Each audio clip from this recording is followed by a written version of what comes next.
பார்த்தீங்கன்னா சூப்பரான மொச்சக்கொட்டை கிரேவி, வெள்ளை மொச்சக்கொட்டை கிரேவி வித் ரைஸ். இது எப்படி பண்ண பார்க்கணும்ல? ஸோ வாங்க வீடியோக்கு போகலாம். அதுக்கு முன்னாடி இதே மாதிரி மோர் வீடியோஸ் பார்க்கணும் என்னோட சேனல் சப்ஸ்கிரைப் பண்ணி வச்சுக்கோங்க. எனக்கு ஒரு மோட்டிவேஷனாக இருக்கும். ஓகேவா? ஸோ வாங்க வீடியோக்கு போகலாம். ஹாய் ஃப்ரெண்ட்ஸ், வணக்கம். என்ன மிஸ்தி, நீங்கள் எப்படி இருக்கீங்க? நல்லா இருக்கீங்க, சந்தோஷமா இருக்கீங்க நினைக்கிறேன். நம்ம நல்லதே நினைப்போம், நல்லதே நடக்குங்க. இன்னைக்கு ஒரு வெள்ளை மொச்சக்கொட்டை சொல்லுவாங்க இல்லையா, அதை வச்சு ஒரு கிரேவி பண்ணணும் ஒரு ஐடியா. ஸோ அதனால நான் ஆல்ரெடி வேக வச்சு நனைய வச்சு நைட்டு ஃபுல்லாக சோக் பண்ணி நனைய வச்சு இப்போ நான் வேக வச்சு எடுத்திருக்கேன். ஸோ சூப்பராக இருக்கும். ஒரு இடத்துல நானும் இதை தப்பு பண்ணியிருக்கேன். என்னன்னா ரொம்ப ஹார்டாக இருக்கும் அப்படின்ட்டு இதில் இருக்க அந்த தொழிலாக இருக்கும் அதெல்லாம் எடுத்துட்டு இதை போட்டு வெறும் மேலே இருக்கிறத வச்சு நான் மசிச்சிருக்கேன். ஸோ ரொம்ப குழுக்குழுன்னு போன மாதிரி ஆயிடுச்சு. ஸோ அதனால ஒரு சிலவங்க அதை எடுத்துட்டு பண்ணலாம், எடுத்துக்காம பண்ணலாம். அதனால ஸோ வேக வச்சு எடுத்து வச்சிருக்கேன். ஸோ மசாலாஸ் என்னென்ன தேவையான ஒரு பல்லாரி வந்து வெட்டி வச்சிருக்கேன். 2 பல் பூண்டு வந்து நல்ல சதைச்சு வச்சிருக்கேன் நான். அப்புறம் வந்து பார்த்தீங்கன்னா ஒரு 6 பல் வந்து முந்திரி பருப்பு எடுத்து வச்சிருக்கேன் அரைக்கிறதுக்கு. ஒரு தக்காளி. இது பார்த்தீங்கன்னா சிக்கன் குழம்பு மசாலா இருக்கும், அதை எடுத்துருக்கேன் 1 ஸ்பூனு. இது வந்து 2 ஸ்பூன் வந்து மிளகாத்தூள், ஒரு 1/4 ஸ்பூன் அளவுக்கு மஞ்சத்தூள், 2 ஸ்பூன் அளவுக்கு மல்லித்தூள். அப்புறம் பார்த்தீங்கன்னா இது வந்து வதக்கி அரைக்க போகிறோம். அதனால ஒரு பல்லாரி, சின்ன பல்லாரியில் ஒரு பல்லாரி எடுத்துருக்கேன். ஒரு பிரியாணி இலை, கொஞ்சோண்டி கசகசா, 2 கிராம்பு, 1 ஸ்பூன் அளவுக்கு சோம்பு, 2 ஸ்பூன் அளவுக்கு தேங்காய், அப்புறம் ஒரு பட்டை, அப்புறம் ஒரு அன்னாச்சி பூ ஒரு சின்ன பீஸு, அப்புறம் கல்பாசி சொல்லி அதில் ஒரு சின்ன பீஸு எடுத்துருக்கேன். ஸோ இதெல்லாமே சேர்த்து தான் எனக்கு ஒரு கிரேவி மாதிரி வைக்க போகிறேன். ஸோ வாங்க வீடியோக்குள்ள போகலாம். இப்போ வந்து ஒரு அடுப்பு பற்ற வச்சாச்சு. இப்போ லைட்டாக இதில் வந்து நான் வந்து போகிறேன்னா என்ன விட ஒரு 1 ஸ்பூன் டு 2 ஸ்பூன் அளவுக்கு எண்ணெய் விட்டுக்கிறேன். நான் இதெல்லாம் வதக்கிறதுக்காக நான் வதக்கி தான் அரைக்க போகிறதுனால நான் வதக்கி அரைக்கிறேன்.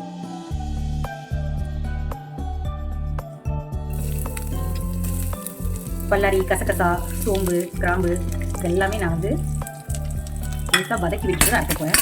அதாவது அது வாசனை வந்து நல்லா இருக்கும்.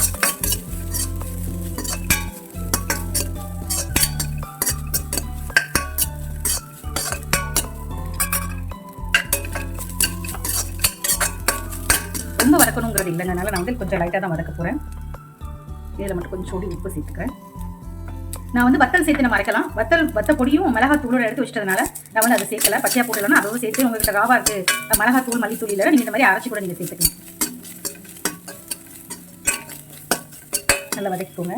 இதில் வந்து கொஞ்சம் சொல்லி அரை தக்காளி வந்து நான் எடுத்து இதோட சேர்த்து அரைச்சதுக்காக சேர்த்துக்கிறேன்.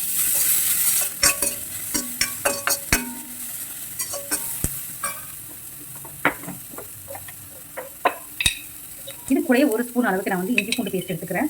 ஏன்னா இஞ்சி பூண்டு பேஸ்ட் நான் வந்து முழுசு அதில் போடலைங்கனால நான் வந்து அரைச்ச விழுதே சேர்த்துக்கிறேன்.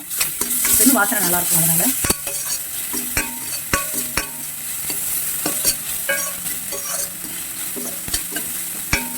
வதக்கியாச்சு. இப்போ அரைச்சி எடுத்து இது கூட நான் முந்திரியும் சேர்த்து நான் அரைச்சிட்டு எடுத்துட்டு வந்துடுறேன். திரும்ப அடுப்பு பற்ற வச்சுக்கிறேன். நான்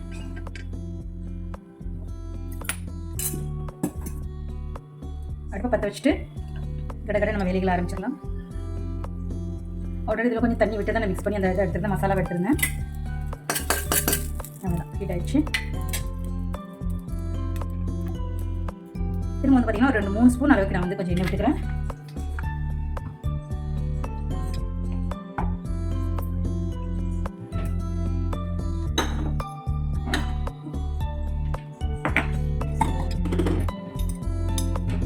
ஒரு ஸ்பூன் அளவுக்கு கடுகு,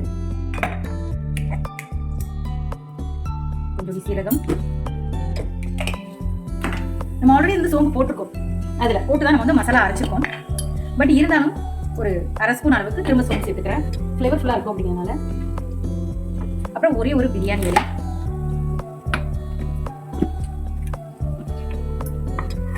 நம்ம வச்சிருந்தோம் இல்லையா பூண்டு, 2 பல்லு பூண்டு வச்சிருந்தேன். அதனால ஓகே, ஏன்னா நம்ம ஆல்ரெடி அரைக்கிறதுக்கு நம்ம இஞ்சி பூண்டு பேஸ்ட் யூஸ் பண்ணியிருக்கிறதுனால நான் ரொம்ப சேர்க்க வேண்டாம்னு சேர்க்கல. பார்த்தீங்கன்னா வெங்காயம் நல்லா வதக்கிக்கோங்க. வெங்காயம் அதான் டேஸ்டிங்கும் நல்லா இருக்கும்.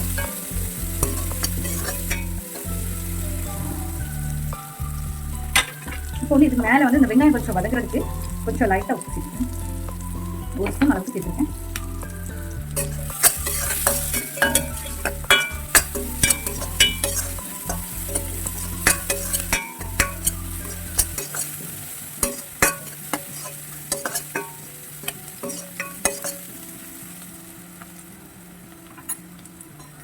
கொஞ்சம் கருவேப்பிலை, நமக்கு கருகக்கூடாது, பட் நல்ல ஒரு ரவுண்ட் ஆச்சுன்னா டேஸ்ட் ரொம்ப நல்லா நான் வைக்குவேன்.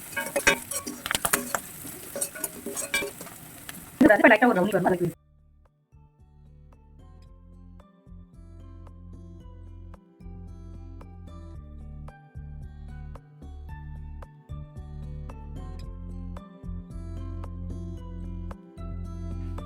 இப்போ பார்த்திங்கன்னா நல்ல வெங்காயத்தை வந்து கொஞ்சம் நல்லாவே வதக்கிக்கணும். அப்படின்னா தான் அதோட டேஸ்ட் ரொம்பவே நல்லாயிருக்கும். அதனால தான்.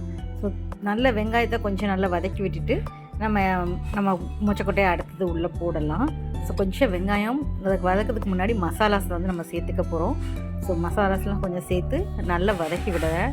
ஏன்னா ஒரு சில மசாலா நம்ம வெளியிலேருந்து வாங்குறதுனால அதில் ஸ்மெல் எதுவும் இருக்காமல் இருக்கும். ஸோ இது போட்டு கொஞ்சம் லேசாக தாளிக்கும் போது இந்த ஸ்மெல் வந்து ரொம்பவே நல்லாயிருக்கும். அதனால தான் இப்போ நல்லா அடிப்பிடிக்கவும் கூடாது இல்லையா, அதனால் கொஞ்சம் தண்ணி விட்டு ஆட் பண்ணி நான் வந்து மசாலா வந்து கொஞ்சம் வேக வச்சு எடுத்துக்கிறேன். அப்போ தான் கொஞ்சம் அது வாசனைகள் போகும். அதனால தான். ஸோ இது இப்போ வேகட்டும்.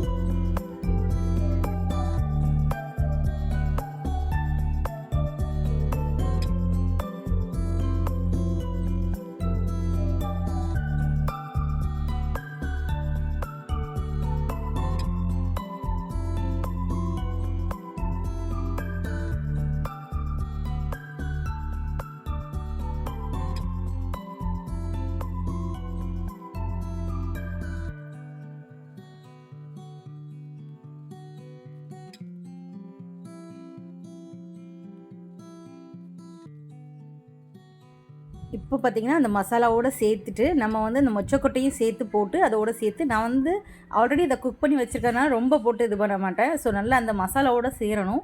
அது மட்டும் கொஞ்சம் நல்லா சேர்த்து கொஞ்சம் வதக்கி எடுத்துகிட்டு அதுக்கப்புறம் நம்ம இதில் தண்ணி விட்டோம்னா கொஞ்சம் நல்லாயிருக்கும்.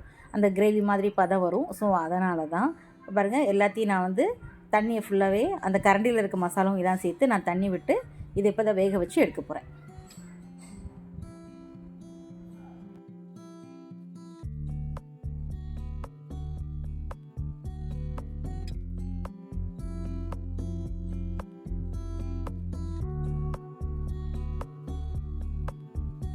இப்போ பார்த்திங்கன்னா இதில் நான் தண்ணி விட்டுட்டு அதுக்கப்புறம் நமக்கு தேவையான அளவுக்கு உப்பு போட போகிறேன். ஸோ இது உப்பு போட்டதுக்கப்புறம் இன்னும் கொஞ்சம் நல்லா வேகணும். அப்போ தான் கிரேவி வந்து மசாலாஸோட சேர்த்து நல்ல ஒரு வாசனை செமையாக இருக்கும்.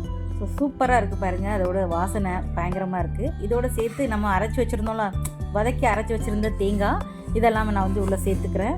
ஸோ சேர்க்கும் போது இன்னும் வாசனை வந்து ரொம்பவே நல்லாயிருக்கும். அப்புறம் அந்த மிக்ஸி ஜாரில் இருக்க தண்ணி எக்ஸ்ட்ராவும் நான் அதில் இருக்கிறத மிக்ஸ் பண்ணி அதில் ஊற்றிக்கிறேன். இப்போ இதெல்லாம் ஒன்றா சேர்ந்து நல்லா வேகணும். ஸோ வெந்து வரும்போது வாசனை சூப்பராக இருக்கும். நீங்கள் சப்பாத்தி, தோசை இந்த மாதிரி கூட வச்சு கூட சாப்பிட்லாம். ஏன்னா கிரேவி வந்து நம்ம மட்டன் சிக்கன்லாம் பண்ணால் எப்படி இருக்கும் அந்த மாதிரி இருக்கும். நம்ம அரைச்செல்லாம் விட்டுருக்கிறதுனால ஸோ சூப்பராக இருக்கும். ஸோ இப்போ இது வேகட்டும்.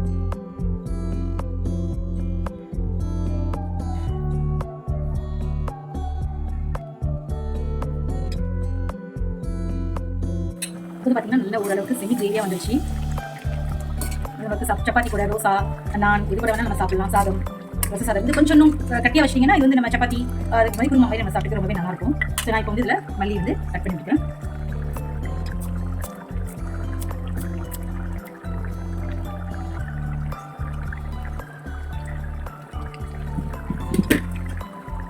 சூப்பராக நம்மளோட மொச்சக்கொட்டை கிரேவி, வெள்ளை மொச்சக்கொட்டை கிரேவி ரெடி ஆயிடுச்சு.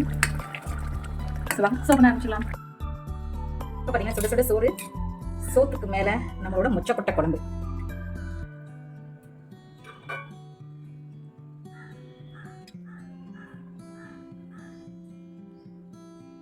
எவ்வளோ சூப்பராக இருப்பாருங்க நம்மளோட மொச்சக்கொட்டை கிரேவி வித் ரைஸ் எல்லாம் சேர்த்து சூப்பராக எம்மியாக சாப்பிட்டு என்ஜாய் பண்ண போகிறோம். ஸோ நீங்களும் இதே போல வீட்டில் ட்ரை பண்ணி பார்த்துட்டு எப்படி செஞ்சீங்க, உங்களுக்கு எப்படி வந்தது அப்படின்னு சொல்லி கமெண்ட்டில் சொல்லுங்கள். ஸோ இந்த வீடியோ பிடிச்சா லைக் பண்ணுங்க, கமெண்ட் பண்ணுங்க, ஷேர் பண்ணுங்க, சப்ஸ்கிரைப் பண்ணுங்க. தேங்க்யூ ஃபார் வாட்சிங். Bye friends.